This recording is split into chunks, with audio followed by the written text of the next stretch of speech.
to restore your chat history on Android. If you're switching to a new Android phone, you can easily restore your chat history. For that, you will require the same phone number. You also need the existing WhatsApp Google Drive backup. Now, the first thing you want to do is install and open the WhatsApp on your new phone. Then tap on Agree and Continue over here. Now, enter your phone number. Then tap on Next.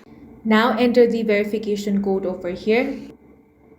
Here tap on Continue. Tap on Allow.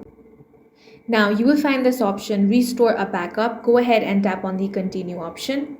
Now enter your name, profile photo, and then tap on Next.